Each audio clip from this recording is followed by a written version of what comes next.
நாம் இன்னைக்கு என்ன ஸ்டோரி பார்க்க போகிறோம்னா, மரணம் காத்திருக்கும் என நினைச்ச இடம். அங்கு நடந்த எதிர்பாராத ஒரு நிகழ்வு. சொல்லப்போனால் அது எல்லாம் மாறிய ஒரு தருணம். அது என்னவென்று பார்ப்போமா? பாபிலோன்னு ஒரு ஊர் இருந்துச்சான். ஊருனாலே யார் இருப்பாங்க? ஒரு ராஜா. அவர் யாருன்னா, அவர் பேரு தான் நேபுகாத் நேச்சர்.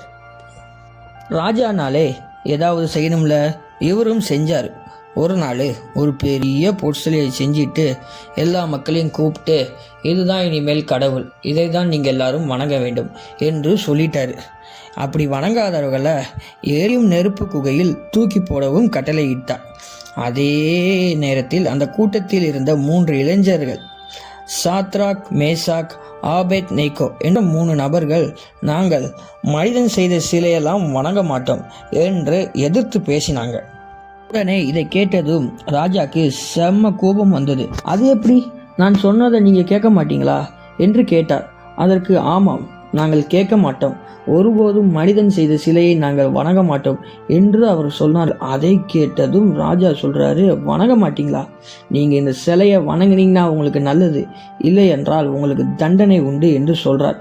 அதற்கு அவர்கள், என்னனாலும் பண்ணிக்கோ, எங்களுக்கு பயம் இல்லை, நாங்கள் ஆராதிக்கிற தேவன் எங்களை காப்பாற்றுவார், அப்படி அவர் காப்பாற்றாமல் விட்டாலும் நாங்கள் ஒருபோதும் நீர் செய்த சிலையை வணங்க மாட்டோம் என்று அவர்கள் கூறினார்கள். அவ்வளவுதான். இதை கேட்டனே ராஜாவுக்கு உடனே கோபம் வந்துருச்சு. அது எப்படி அவர் உங்களை காப்பாற்றுறான்னு நானும் பார்க்குறேன். அந்த 3 பேரையும் நெருப்பு கொக்கைகளை தூக்கி போட சொல்லி உத்தரவிட்டார். அது எப்படி இருக்குன்னா, 7 மடங்கு சூடாக இருக்குமா. அதாவது அவர்களை கட்டி தூக்கிட்டு போன சிப்பாய்களே அந்த சூடு தாங்காமல் எரிஞ்சிட்டாங்க. ஆனால் இவர்கள் 3 பேரும் நெருப்புக்குள்ளே விழுந்தாங்க. எல்லாரும் போச்சு, அவ்வளோதான், முடிஞ்சு போச்சு என்ன நினச்சிட்டு பார்த்துக்கிட்டு இருந்தாங்க. இப்போதான் ஒரு அதிர்ச்சி சம்பவம் நடந்தது. அது என்னன்னா, ராஜா திடீர்னு எழுந்து நின்று பார்த்தா, நான் 3 பேர் தான் நான் கட்டி தூக்கி போட்டோம், அங்கே என்ன 4ஆவது ஒருத்தர் நடந்துகிட்டு இருக்கான் என்று கேட்டார். அந்த 4வது மனிதன் தேவகுமாரனை போல் இருக்கிறார் என்று பக்கத்தில் இருக்கிறவங்க சொல்றாங்க. அந்த ராஜா உடனே அந்த 3 பேரையும் வெளியில வர சொல்லுங்க என்று கூப்பிட்டார். 3 பேரும் வெளியே வந்தாங்க. 3 பேர்த்தையும் பார்த்தா அவங்க ட்ரெஸ் அப்படியே இருக்கு, முடி எரியலை, புகை வாசனை வரல, எதுவுமே ஆகலை. இது என்னோட அதிசயம் என்று ஆச்சரியத்துடன் பார்த்தார். அப்போதான் ராஜாவுக்கு புரிஞ்சிருச்சு, ஆமா இவங்க சொல்றதுதான் உண்மை, நம்ம செஞ்சது தப்பு என்று உணர்ந்தார்.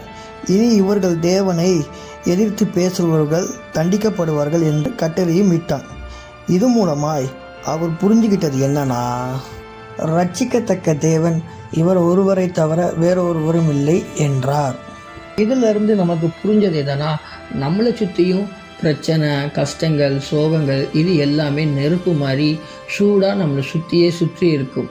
அது எவ்வளோ பிரச்சனையாக இருந்தாலும் நாம் நம்ம தேவனை வணங்கி கொண்டே இருந்தால் நம்மை அவர் அதிலிருந்து மீட்டெடுப்பார். இதோட